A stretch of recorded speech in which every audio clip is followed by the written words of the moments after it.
The Madison Square Garden rally, which many people said could not be done because New York is a Democrat state and Trump is a terrible, evil fascist and everyone was going to hate him and there's no way he could fill up Madison Square Garden. I mean, he floated this rally a while ago and he actually pulled it off. People said it was stupid for him to hold the rally, even if it could be pulled off well in the final week of the campaign. What's Trump doing campaigning in New York? He's not going to win New York, they say. He should be in the swing states. The whole thing was genius. It was an incredible political rally. The genius of holding it a week before the election is that it felt like another RNC. You know, the Republicans had their convention. Their convention went so well, their debate went so well that the Democrats got rid of their nominee, replaced their nominee with Kamala Harris. Then they had their convention. That gave them some momentum. The MSG rally felt like another mini convention. It was pretty wild. It was pretty star-studded. It was just a spectacular event, filled up completely to capacity. I couldn't even get poor Professor Jacob in. There was even, I was sitting as close as you could be without actually being on the floor, like with where the speakers were, and like Elon was there, and even that little floor area with serious VIPs. We're talking Elon, we're talking JD Vance, we're talking real dignitaries. Even that was standing room capacity. You really couldn't move. All the way from that level, all the way up to the rafters, there was really not a seat to be found. It went extraordinarily well. We were told in the lead up to this rally by people like Hillary Clinton that this was going to be a Nazi rally. And one other thing that you'll see next week, Caitlin, is Trump actually reenacting the Madison Square Garden rally in 1939. I write about this in my book. President Franklin Roosevelt was appalled that neo-Nazis, fascists in America were lining up to essentially pledge their support for the kind of government that they were seeing in Germany. So I don't think we can ignore it. Okay, and you hadn't heard about this, of course, because Hillary wrote it in her book and nobody's reading her most recent book. Hillary seems really confused here. For instance, she's saying there was a Nazi rally in Madison Square Garden in 1939, and she's calling those people neo-Nazis. But in 1939, they weren't neo, they were actually just Nazis. And there was a rally that had swastikas up that was in support of the Nazis over in Germany. That's true. There was such an event in 1939. There have been other events at Madison Square Garden. I'm not sure if Hillary Clinton and the Democrats know that. There are like Knicks games. So if Trump holding a rally at Madison Square Garden was reminiscent of prior events, such as a Nazi rally, does that mean that the Trump rally yesterday was also reminiscent of a Knicks game? Was it reminiscent of that Billy Joel concert I went to in 2005? Was it? No, it was its own thing. And even Jonathan Karl at ABC News has had to admit this. Even the liberal media. Jonathan Karl said, I guess he was at the event yesterday. He said, I was there for 6 hours. He said, the MAGA movement is its own movement. This is a real movement. Trump has put together a real thing. The place was packed and outside was flooded. They were actually broadcasting it on the screens outside. It was really magnificent. And so, of course, the libs compare it to the Nazis because the libs always compare Republicans to Hitler and the Nazis and all the rest of it.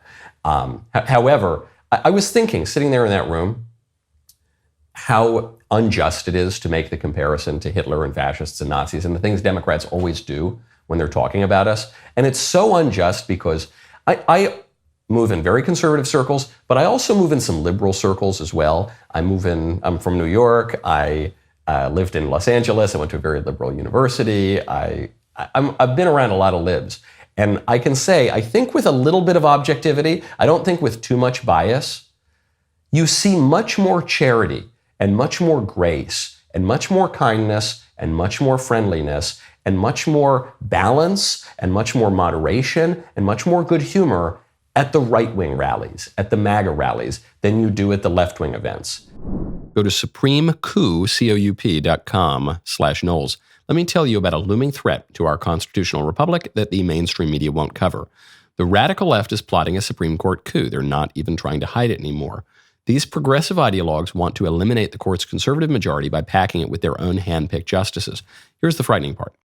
If one party controls the House, Senate, and presidency come January, they could restructure the court overnight. This is Venezuela-style court packing. It would spell the end of judicial independence and the rule of law as we know it. First Liberty is leading the charge to protect the Supreme Court from this radical plan. They're fighting to preserve the legitimacy of the court and the separation of powers that safeguards our freedoms. Don't let them Venezuela your United States. Go to supremecoup.com/Knowles. That is Supreme, COUP.com/Knowles to learn how you can help stop the left's takeover of the Supreme Court. The future of our country is in your hands. Check out supremecoup.com/Knowles today.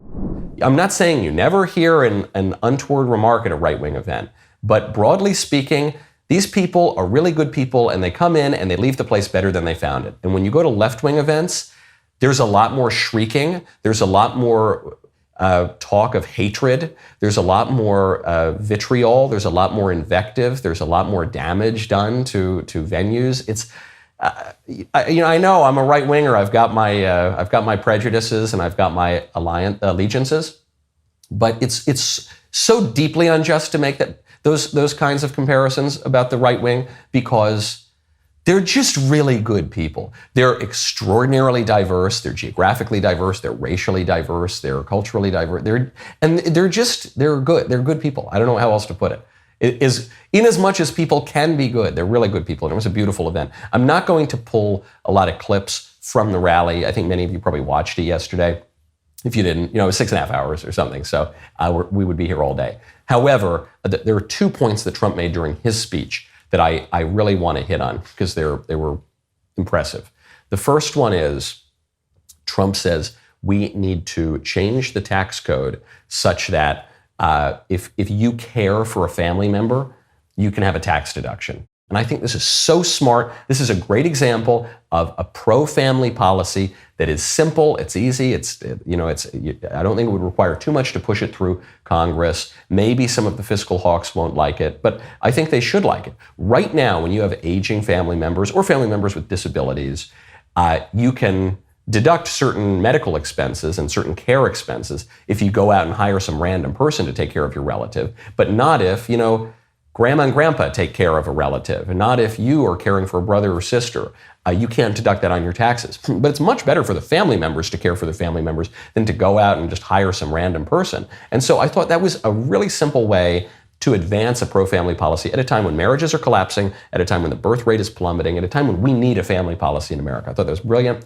The other point that Trump made that I loved is he said that we need legal penalties for people who burn the American flag.